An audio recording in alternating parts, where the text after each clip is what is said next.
What happened in the skies on the morning of September 11th, 2001?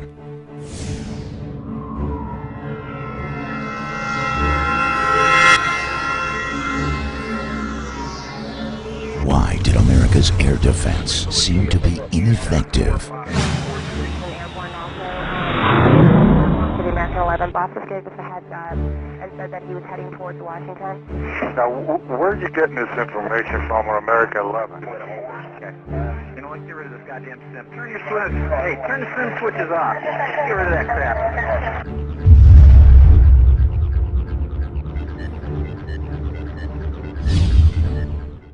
According to the 9/11 Commission report, 4 aircraft departed America's airports on a gorgeous September morning in the northeast corridor of the United States. 2 from Boston Logan, 1 from Newark, New Jersey, and another from Washington Dulles in Virginia. The aircraft alleged to have attacked the World Trade Center are reported to have departed Boston's Logan International Airport. The first aircraft, claimed to be American 11, tail number N334AA, is reported to have departed Logan at approximately 0800 a.m. United 175, tail number N612UA, a few minutes thereafter. Both climbing out to their cruising altitude, it is alleged the aircraft were hijacked by Muslim extremists armed with box cutters. Located at Hill Air Force Base in Utah, the 84th Radar Evaluation Squadron, also known as RADIES, provided software and files through the Freedom of Information Act of the reported radar tracks on the morning of September 11, 2001. We will be analyzing these files throughout this presentation. NORAD provided audio recordings from the morning of September 11, 2001 of their Northeast Defense Command, also known as NEADS, the sector responsible for defending the northeastern United States. The FAA also made available their audio recordings from Boston and Washington. Please keep in mind when viewing this presentation that pilots for 9/11 Truth do not claim data provided by government sources is authentic, yet it must be analyzed. Pilots for 9/11 Truth have analyzed a growing mountain of information and data provided by government agencies, much of which conflicts with the government narrative of events. How can government agencies draw a conclusion when even their own data does not support their hypothesis? Government sources and the 9/11 Commission must be held accountable for such conflicts, yet they refuse to comment. Even if data were altered by their very sources, it is a crime to fabricate data provided through the Freedom of Information Act, and someone must be held accountable. These are the radar tracks of the various aircraft and their relative positions on the morning of 9/11 during a little over the 2-hour period from 8 a.m. till approximately 10:15, according to the 84th Radar Evaluation Squadron. Included is the fighter response. Irreverent air traffic and clutter have been filtered for clarity.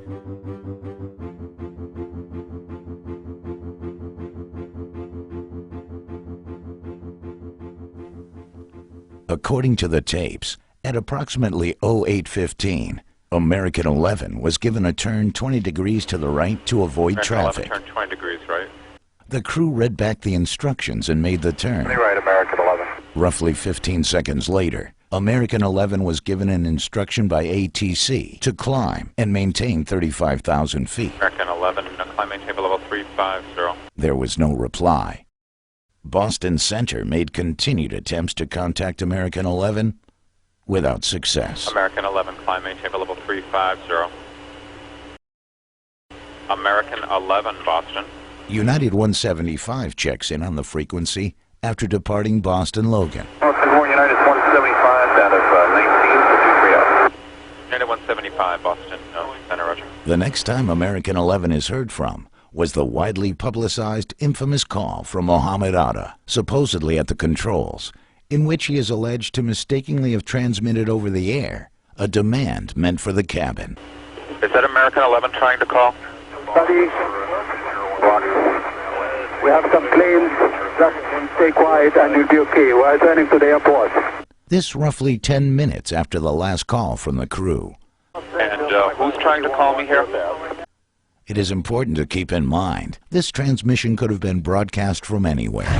Those who make excuses for the government story claim this transmission was from American 11, because that's what the government told them. American 11, are you trying to call? Nobody move. Everything will be okay. If you try to make any move, you'll danger yourself and the airplane. Just stay quiet. Roughly 25 minutes after departure, 0825, the alleged American 11 changes course according to the Rady's radar. The target turns south and heads for New York City. United 175 then gets handed off to the next sector. United 175, contact the Boston Center on 133.42. 3342, United 175. Go on. In this sector, UA 175 gets a visual on an aircraft described as American 11. United 175, Boston. 175, go ahead, sir. Roger, you have traffic. Look at your 12 to 1 o'clock at about 10 miles southbound. See if you can see an American 767 out there, please. Okay, we're looking. Negative contact, guys. 175. You said 583. Can you see it? 583, we still don't have him yet, sir. We're looking. Okay, United 175, you have him at your 12 o'clock now, 10 miles. Affirmative, we have him. He looks about 20, about 29, 28,000. Okay, thank you. UA 175 is given a vector to pass behind that aircraft and then to head direct to its next fix, which is Sparta VOR. United 175, clear direct Sparta. Sparta, United 175. UA 175 is then handed off to New York Center at roughly 5 minutes before the alleged American Airlines 11 impacts the North Tower. United 175, contact New York Center 127.17. 2717, United 175. At approximately 0830, the first call was made by the Boston Traffic Management Unit, also known as Boston TMU, to notify the command center of the hijack of American 11.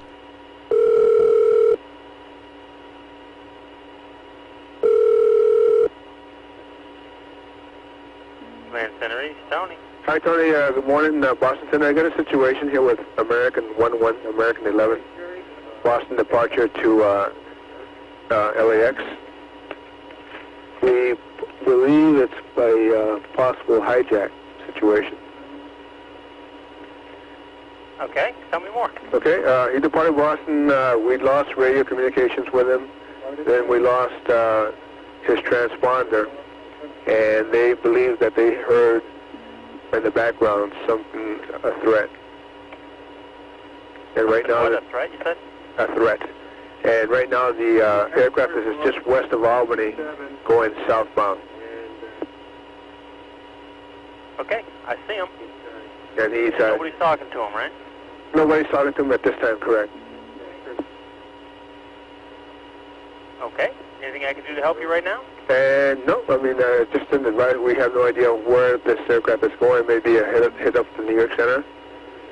The command center recommends to notify all surrounding centers, especially New York and Cleveland. Okay, well, probably as a precaution might be good if we call up Cleveland and New York and at least let them know, just in case this guy starts heading there where they'll have a heads up on it. Okay, let's do that. Cleveland. Hi, Cleveland, New York, Boston. I got a little situation with American 11, American 11. He is a 767 departed Boston going to LAX. We don't know where the aircraft is going. He is supposedly going to LAX. Was going westbound. We lost his frequency.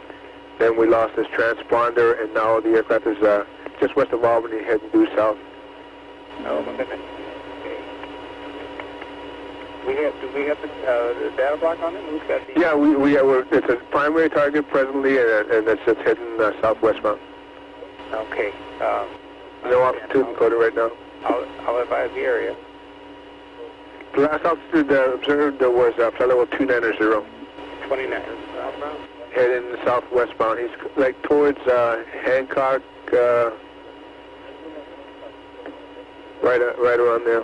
He's southwest of Albany by 1.5 miles. You have no idea where he's going? No idea, sir. All right. You can tag him on the TSD. I did pick him up. Primary only? Primary only. Okay. Okay. Thank you. At approximately 0835, a call to scramble fighters is made by Boston Center directly to Cape Approach, trying to get in touch with Otis Air Force Base. Cape Tracon, Cape on a team in a 41. Cape Tracon? Yeah, hi, are you able to talk to Otis on this line? I'm not sure, but if you need to get in touch with them, I can, I have a little, 7? I think they're on the 7 line. I have a little situation with the American 11. What? I have a situation with American 11. You want to talk to Otis Tower? I want to talk to Otis Tracon. I need to scramble some fighters. All right, well, hold on a second. Let me get you the soup. Timmy, pick up the 41. Something about a scramble, I don't know. Cape Approach. Hey, Cape, Dan Buena from Boston Center. Yes. I have a situation with American 11, a possible hijack. American 11? Yes, sir. Departed Boston going to LAX. Right now he's south of Albany. I'd like to scramble some fighters to go tail him. Oh, okay. Well, we'll talk to Otis here.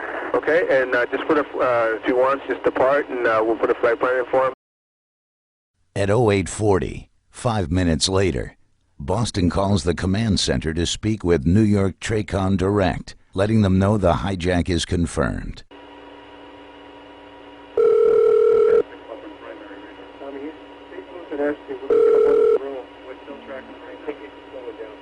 Command Center East, Tony. Hi, Tony, command center here.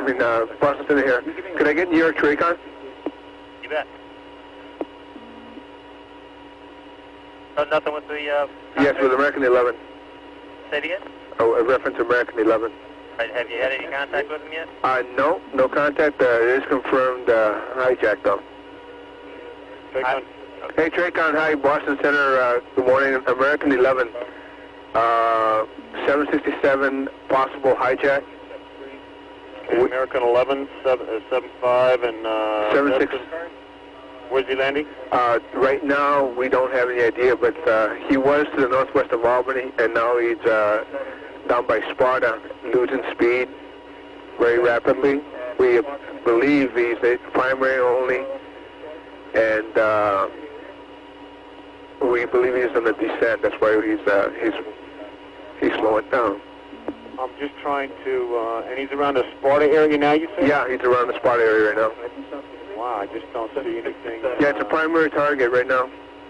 Yeah, I'm looking pretty hard for any kind of primary target. We still should be able to see it. I don't see... I do have something on the TSD if that gives you an idea of which way he's heading. Yeah, well, I'm just looking at the real raw radar here, and I just don't see... anything out there. I'll let the area know to start looking for it. We just don't have any idea what out. Last altitude we had was fellow 290, but his speed has diminished quite a bit. Okay. So we believe it might mean a descent. Okay. Alrighty. Okay. I'll pass along to the sector. All right, just be careful. Understand. Check. Hey, Boston? Yes. You said you confirmed the hijack. How'd you... Well, what has happened, the pilot has kept the mic keyed while the person's in the cockpit, the flight deck. Okay, and what are you hearing? The threat, I don't really know what they're hearing, but that the suit came down and confirmed that it is the hijack. Okay, if you learn anything else, please give us a call so we can help you out as best we can. Does New York know what this guy had? New York knows, Cleveland knows, maybe Washington will be next. We're going to scramble some fighters to tail him. Okay, coming out of Otis? Yes. Okay, I'll take care of the coordination with Washington Center. I will advise them of what's going on. Thank you.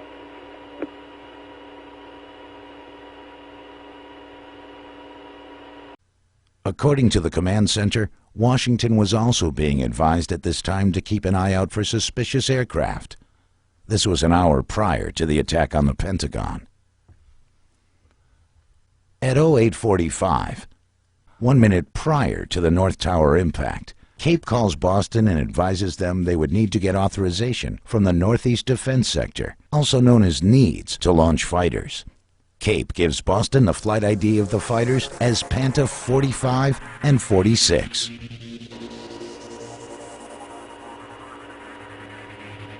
Do me a favor. Samuel? Yeah, it's Cape Trincon here. Is Dan there? That's me. Hey, I just talked to Otis here, and they said they needed a NEADS authorization. We're working with NEAS to see if they should be calling you now. Okay, just to let you know, we got a call on a Panta, P-A-N-T-A, for Alpha November Tango Alpha 45 Yeah. and 46, flight of 2. They'll be airborne soon. Great, thank you. All right, TJ.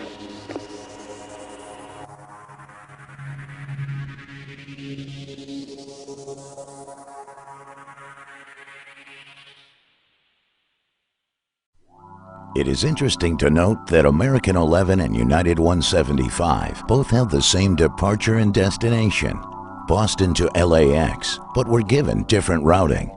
American 11 was cleared along the preferred Great Circle route to LAX, which directs flights over Syracuse, New York. This is the most direct route to Los Angeles International Airport. United 175 was given a more southern route, used mainly by departures out of Newark. Due to the cleared southern route of the alleged UA-175, the aircraft was closer to the World Trade Center after the first tower strike. Had this aircraft been given the preferred route to LAX, it would have taken more time to reach its target, and perhaps given enough time for fighters to intercept the aircraft before reaching its target. Also, due to this change of route, United 175 crossed American 11 within miles of each other. At this time, UA-93 departed EWR. UA-93 and UA-175 used the same exact path, also within miles of each other. This brings to mind Operation Northwoods.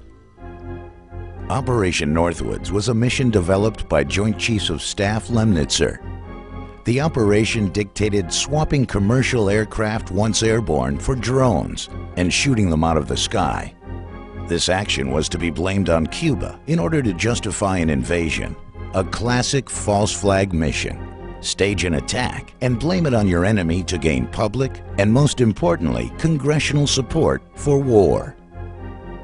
There are many tracks which seemingly go out of their way to converge with the alleged 9/11 targets and then split off.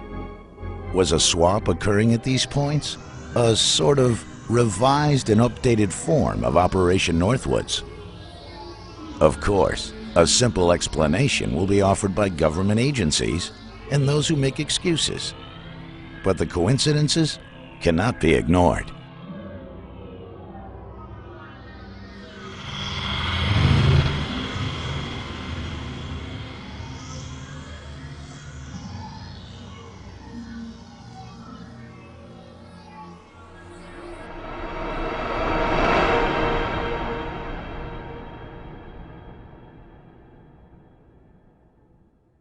At 8:52 a.m., fighters are launched from Otis Air Force Base. Needs repeatedly wants the fighters to go direct to the Z point, to New York City, and demand the FAA ATC clear a route. I don't know where I'm scrambling these guys to. I need a direction, destination. Okay, I'm going to give you the Z point. It's just north of New York City. I got this lat long 4115, 7436, or 7346. Head them in that direction. Copy that. Then a report comes in that the hijacked aircraft just struck the World Trade Center. How's your fighting son doing? May I help you? Yeah, it's 1st Air Force Sergeant Tibbetts. We just confirmed from down here that was one of the same, the hijack and the plane hitting the building. First Air Force confirmation, one in the same American Airlines and into the World Trade Center. Copy? Is that what you said, sir? That's copy, yes. Another report is circulated through the system that the last known position was 15 miles east of JFK. Last position I got from Boston was 15 miles east of JFK. Instead of the fighters being scrambled directly to New York City, Needs changes their route to hold in W105, a warning area off the southern coast of Long Island based on the last known position that was never verified. Here they are instructed to hold as a radar track accelerates to more than 150 knots over the max operating speed of a 767 with its target in sight, the World Trade Center South Tower. We analyzed the speeds for the South Tower aircraft thoroughly in our presentation 9/11 World Trade Center attack. We have found, based on precedent, data, and aerodynamics, that a standard 767 would be impossible to control at such excessive speeds over its max operating. Was this aircraft modified so it could beat Otis fighters to its target, the South Tower of the World Trade Center? If it was, the modifications would have to be instructed by individuals who know our air defense response time. Just like there has never been a steel skyscraper to collapse from fire prior to 9/11, there has never been an aircraft positively identified to exceed its max operating speed by more than 150 knots. Its maneuvering speed by 220 knots, pulled G's, was controllable and survived before 9/11 or after. After the second impact, Otis fighters were instructed to set up combat air patrol over New York City. Tankers were called in for fueling operations and remained loitering. Almost 35 minutes after American 11 went silent, also known as Nordo, and changed course, American 77 was lost to Indianapolis Center.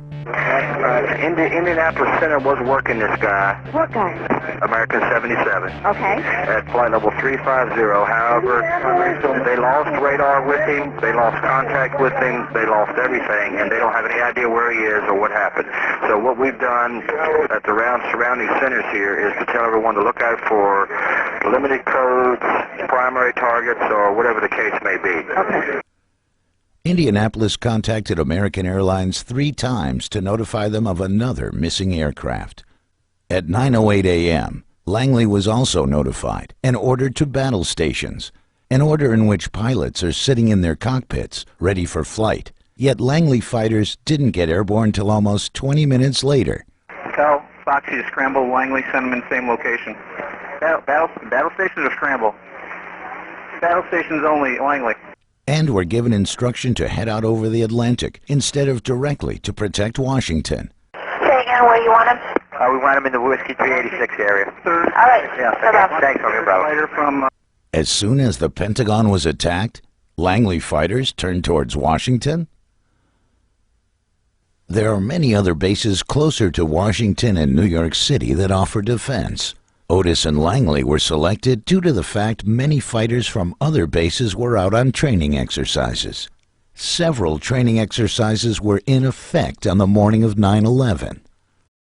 I hope they cancel the exercise because this is ridiculous. You guys watching the news? Yeah, they got it on in the battle cab right now. Yeah. I wasn't sure. I've been watching it for about 10 minutes, and I said, I wonder if they suspend the exercising?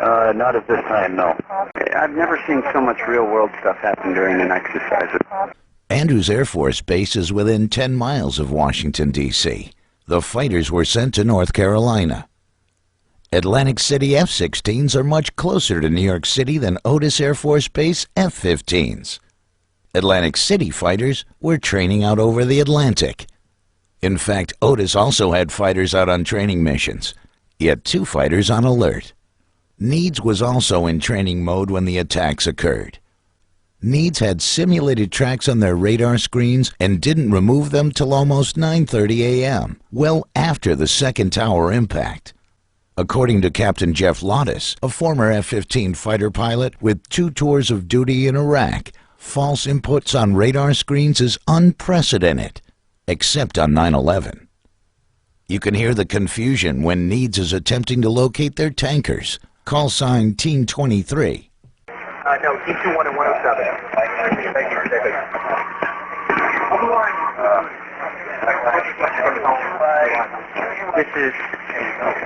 This is Team 23. That's Team 23. Yeah, I just told Jeremy I want him down in 386 and we let him over. Okay. You know what? Get rid of this goddamn sim. Turn your switch. Hey, turn the sim switches off. Just get rid of that crap. Our defenses just seemed behind the 8 ball every step of the way. Was this all by design? How would the hijackers know to strike on such a chaotic day with the U.S. under minimal defense? It seems the hijackers were extremely lucky all morning on 9/11. That is, if what we've been told by the 9/11 Commission is true. Yet, even the 9/11 Commission admits they haven't been told the truth. The Pentagon, our nation's military headquarters. How could an aircraft get so close to the Pentagon after America has been attacked almost an hour prior? The Pentagon in Washington, D.C. is well defended, according to former Defense Secretary Caspar Weinberger.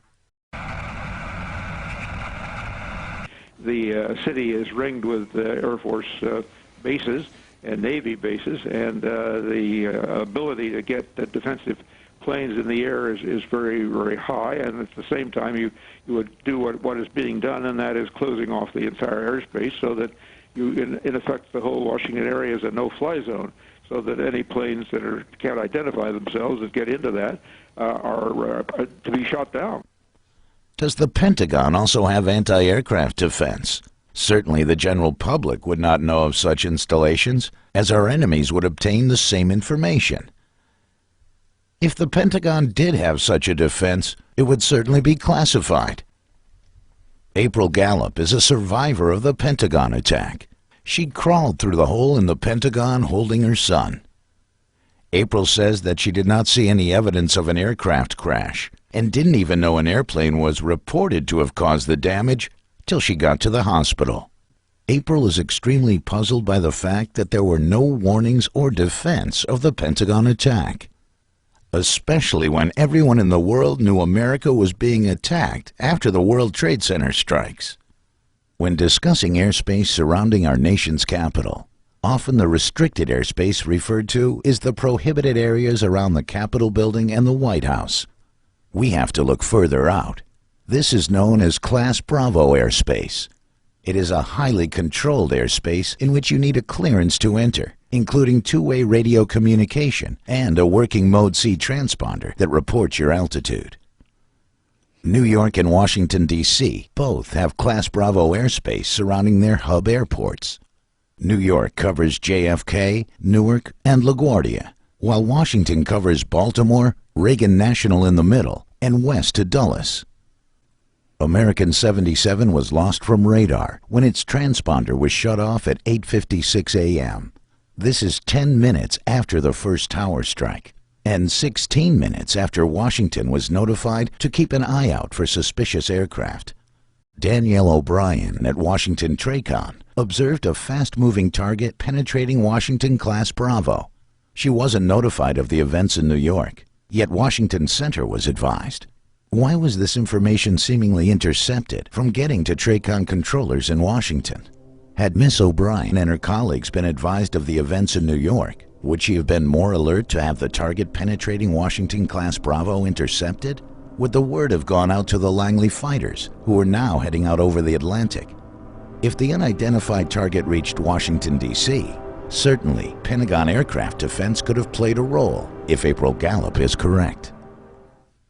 Some have argued that the Pentagon would not have such a defense because Reagan National is so close, an aircraft departing and arriving could inadvertently be shot down. Those who make such arguments aren't familiar with how the national airspace system works. Most aircraft arriving into Reagan National are well known of their intentions prior to even departing their origin airport. Those that aren't are well known of their intentions prior to entering Washington Class Bravo, 30 miles from Reagan National. Those who don't communicate and perhaps have their transponders off, that is your target. Aside from the fact we already know it's impossible for an aircraft to have caused the physical damage at the Pentagon based on witnesses filmed on location and data provided by government agencies, an unidentified aircraft should not have been anywhere close to the Pentagon. It appears the interceptors were intercepted. Always one step behind the curve until the objectives were accomplished.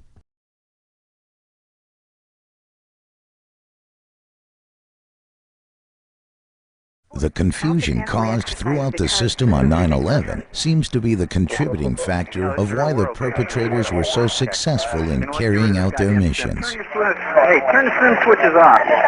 When an unidentified target was approaching Washington, D.C. from the west, a message was sent out in the system that American 11 was still airborne. Scoggins Military, Boston Center. Just had a report that American 11 is still in the air and it's on its way heading towards Washington. Okay, American 11 is still in the air on its way towards Washington? There was definitely another aircraft that hit the tower. That's the latest report we have. Okay. I'm going to try to confirm an ID for you, but I would assume he's somewhere over either New Jersey or somewhere further south. Okay, so American 11 isn't the hijack at all then, right? No, he is a hijack. American 11 is a hijack? Yes. And he's going into Washington? It could be a third aircraft. It could be a third aircraft going on to Washington. Do you have a Mode 3 on him, sir? No Mode 3, we're trying to get a radio DME if I can. This is a report I had from Washington Center. You might want to get someone on another phone talking to Washington Center, see if they have him tracked up. Copy that. And then get maybe DC Guard or somebody up there on the aircraft. Okay, do you have a lat long right now on it? I will try to get one. Okay, copy, thanks. All eyes then focused on a target coming from the northeast and not the west. Also, this message was sent out that the aircraft was headed towards Washington before it would have even gotten to Philly. Why was the rumor started that an aircraft from the northeast is inbound to Washington and not Philly? Was it to lead interceptors toward a phantom target and away from the real threat inbound from the west? The ultimate source for this confusion is still unknown. Hello. Hi, this is Huntress ID. Huntress, yeah, go ahead. Yes, sir. We have fighters on battle stations and airborne also. We're trying to figure out the lat long for the American 11. Bosses gave us a heads up and said that he was heading towards Washington. Now, where are you getting this information from on American 11? Boston military. Who? Boston military? Boston? Yes. Military desk. And they said that they were getting updates through Washington. So not Washington Center, I'm sure, because American 11 is the airplane that we're under the premise that has already crashed into the Trade Center. Right. Again, someone intercepted the interceptors by providing false information. Washington TRACON was isolated due to the fact that they weren't advised of the events in New York. The rest of the system was virtually isolated from Washington TRACON because TRACON didn't feel the unidentified target may be a threat until it was too late. Again, due to the fact the information seemed to have been intercepted from getting to Washington TRACON. Have any information you may need on this flight? Okay, if you could do me a favor and have them call us. We cannot call out for some reason. By this time, many are aware of the infamous Norman Mineta testimony given to the 9/11 Commission. The aircraft was 50 miles out, 30 miles out, 10 miles out. Do the orders still stand? The plane is 10 miles out. The young man also said to the Vice President, do the orders still stand? And the Vice President turned and whipped his neck around and said, of course the orders still stand. Have you heard anything to the contrary? Well, at the time I didn't know what all that meant. And the flight you're referring to is the flight that came into the Pentagon. Yeah. To this day, there has been much controversy over what exactly those orders were. Were they to stand down in order to let the Pentagon attack occur? Were they a shoot-down order? Mineta's testimony has been among the most damaging because those who make excuses for the government story are having a very difficult time trying to explain such a conversation with the Vice President. Some young man came in and said to the Vice President, there's a plane 50 miles out coming towards D.C. So I said to Monty Belger, who's the number 2 at FAA, I said, Monty, what do you have on radar on this plane coming in? He said, well, the transponder's been turned off, so we don't know who it is, and we don't know the altitude or speed. And so I said, well, where is it? He said, well, it's somewhere beyond Great Falls right now. And so then the young man came in and said, it's 20 miles away.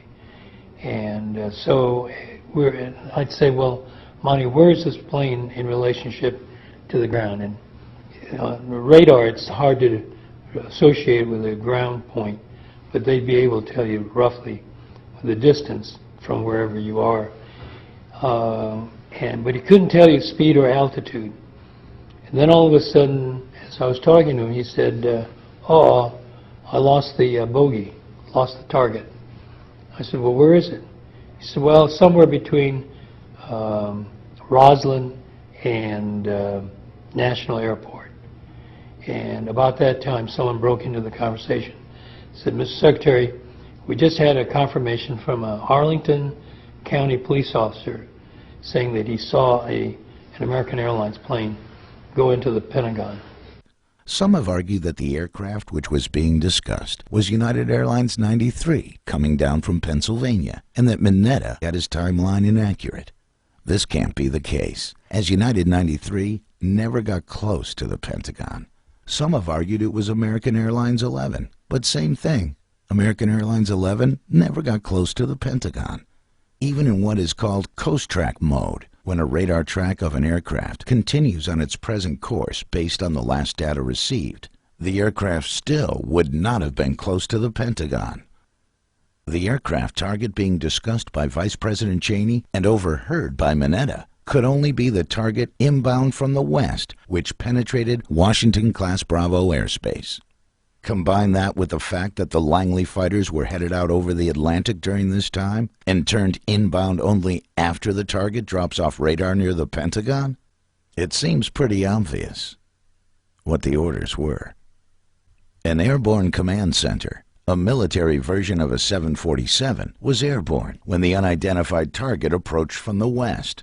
According to Rady's data, this aircraft did a dozy-do with the unidentified target as the F-16s were headed out over the Atlantic.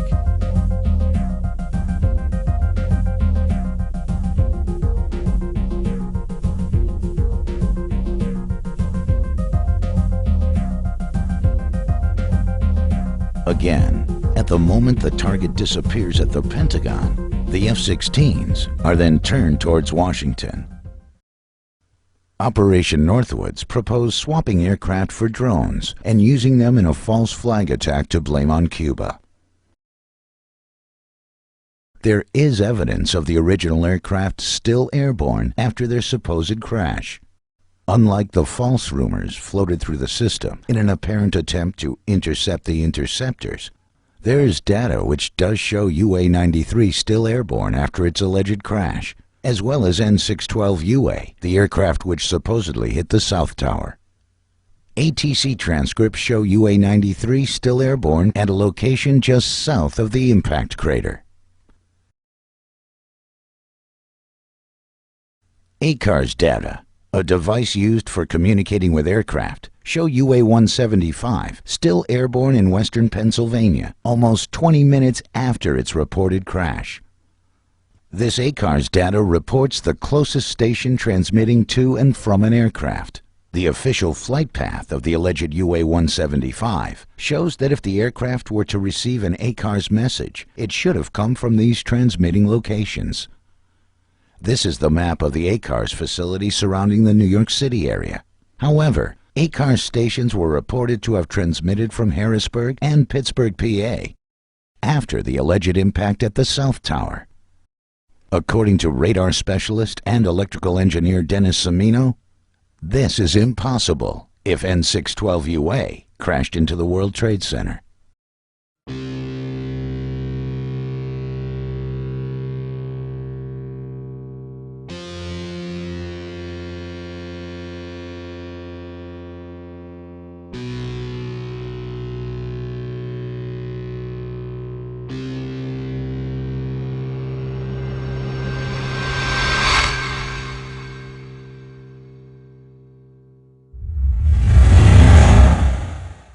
War games, simulated radar tracks, routing clearances other than preferred, enabling the second aircraft threat to be closer to the World Trade Center after the first impact.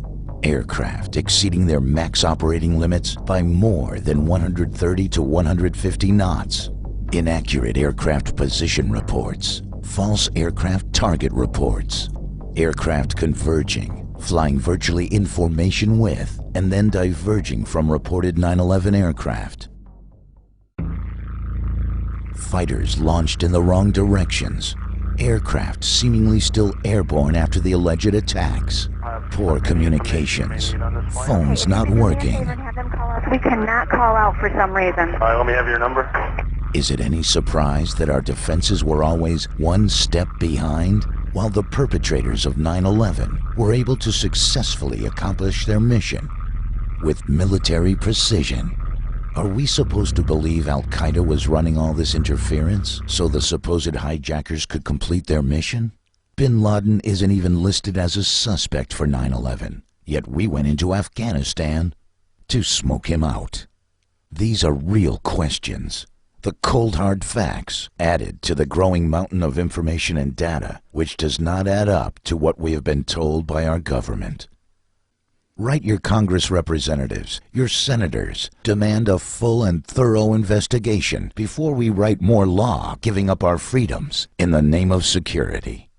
They who give up essential liberty to obtain a little temporary safety deserve neither liberty nor safety. Benjamin Franklin, February 17th, 1775. Thank you for taking the time to inform yourself. Play music now.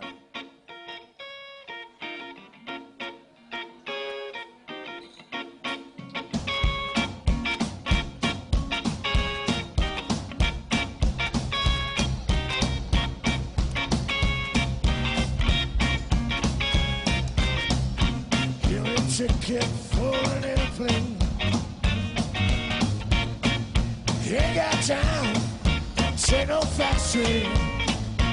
Lonely days are gone, I'm coming home. Guess you wrote me a letter.